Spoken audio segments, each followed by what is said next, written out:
বড় একটা আশা ছিল যে চ্যাম্পিয়ন ট্রফিতে আমরা 4 পাণ্ডবকে দেখবো, সাকিব, তামিম, মুশফিক, মাহমুদুল্লাহ, যদিও মাশরাফি নাই, আমরা বলছি 4 পাণ্ডব দিয়ে দেখব না। দুঃখজনক ব্যাপার হলো সাকিবের ইংল্যান্ডে পরীক্ষা দেওয়ার পরে এবারে ইন্ডিয়াতে পরীক্ষাতে সে কিন্তু ফেল করছে।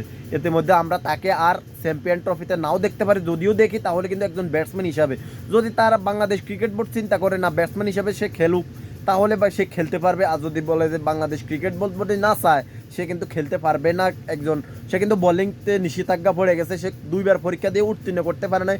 ভারতের চেন্নাইতে পরীক্ষা দিয়েছে, আজকে সে রেজাল্টে ফেল করছে। ইংল্যান্ডে পরীক্ষা দিয়েছে, সেখানেও ফেল করছে।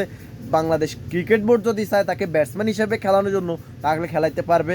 দেখা যাক, সাকিবের ভাগ্য নির্ভর করবে ক্রিকেট বোর্ডের উপরে। দেখা যাক, হয়তো সে খেলতে পারবে না, এটাই হয়তো তার ইন্টারন্যাশনাল ক্যারিয়ার এখানে হয়তো শেষ।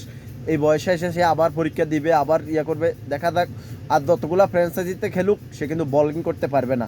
এটাই ভাই দুঃখজনক একটা, আমার ক্রিকেট প্রেমী হিসাবে, সাকিবিয়ান ফ্যান হিসাবে খুবই খারাপ লাগলো ভাই। 2বার পরীক্ষা দেওয়ার পরও সাকিব আল হাসান কিন্তু ফেল।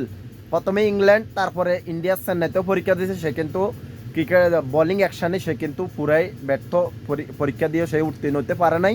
তার কারণে কিন্তু চ্যাম্পিয়ন ট্রফি থেকে ছিটকে গেলেন সাকিব আল হাসান। দুঃখজনক একটা ব্যাপার হলেও এটাই কিন্তু সত্যি, চ্যাম্পিয়ন ট্রফিতে সাকিব নাও থাকতে পারে, যদিও তাকে সে কিন্তু ব্যাটসম্যান হিসাবে খেলতে হবে। যদি বাংলাদেশ ক্রিকেট বোর্ড যদি চায় সে ব্যাটসম্যান হিসাবে খেলবে, তাহলে কিন্তু সে দলে থাকতে পারে। আর যদি সে বলে না, আমি সে বাংলাদেশ ক্রিকেট যদি বলে না, তাকে নেওয়া হবে না, তাহলে কিন্তু সে এখানে ইতি, বাংলাদেশ ন্যাশনাল টিম থেকে সে এখান থেকে সমাপ্তি, ক্রিকেটের সমাপ্তি। সাকিব আল হাসানের বাংলাদেশ ক্রিকেটের থেকে বিদায় নিল সাকিব আল হাসান। খুবই দুঃখজনক ব্যাপারটা, আসলে খুবই খারাপ লাগলো নিউজটা শুনে ভাই। আমরা ক্রিকেটার হিসেবে, ক্রিকেট প্রেমী হিসেবে খুবই খারাপ লাগলো। বাংলাদেশ ক্রিকেটকে দেয় 17 বছর সার্ভিস দিয়ে আসছে, 700+ উইকেট। সে ক্রিকেটারকে কিভাবে আপনারা ব্র্যান্ড করে দেয় আইসিসির কাছে, এটা একটা অনুরোধ, এটা কিভাবে হলো ভাই। সাকিব আল হাসান আন্তর্জাতিক ক্রিকেটে 17 বছরের ক্যারিয়ার। ইংল্যান্ডে পরীক্ষা দিয়েছে, সেখানেও ফেল করছে। ইংল্যান্ডের পরে এবার ইন্ডিয়াতে চেন্নাইতে পরীক্ষা দিয়েছে, সেখানেও ফেল করছে। ভাই 17 বছরে যে খেলে আসছে, 17 বছর 700+ উইকেট সে পাইছে। আর সবগুলোকে অবৈধ, যারা করে আউট করছে হেরা আবার ব্যাটিংয়ে নামতে পারবো। কোন ধরনের ইয়াতে জানি, কপাল যদি খারাপ হয়, মানে অবাগা বলে কয় না, অবাগা যেদিকে যায় সাগরও সেদিকে শুকাই দেয়।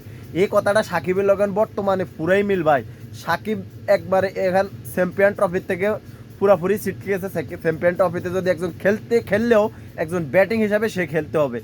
এখন সে পুরাই আছে। বাংলাদেশের সাকিবের ফ্যান যারা আছে তারা অবশ্যই দুঃখিত। আমি কিন্তু মূলত সাকিবের ফ্যান না হইলেও ক্রিকেটার সাকিব হিসেবে আমি প্রচণ্ড লাইক করি তাকে। আমি ক্রিকেটার সাকিবকে অনেক বেশি পছন্দ করি। সে কিন্তু অনেক একজন ভালো ক্রিকেটার, 17 বছর ক্যারিয়ার, বাংলাদেশকে অনেক সার্ভিস দিয়ে আসছে। আশা করি সাকিব আবার বাংলাদেশ ক্রিকেট দলে ফিরুক, এবং সে আশা করছিল যে এবার চ্যাম্পিয়ন ট্রফিটা খেলে সে বিদায় বলে দিবে ক্রিকেটকে। যা হলো না, দেখা যাক। বাংলাদেশ সাকিব সামনে আবার কঠোর পরিশ্রম করে আবার পরীক্ষা দিয়ে উত্তীর্ণ হোক, আমরা এটা চাই ভাই একজন ক্রিকেট ফ্যান হিসাবে।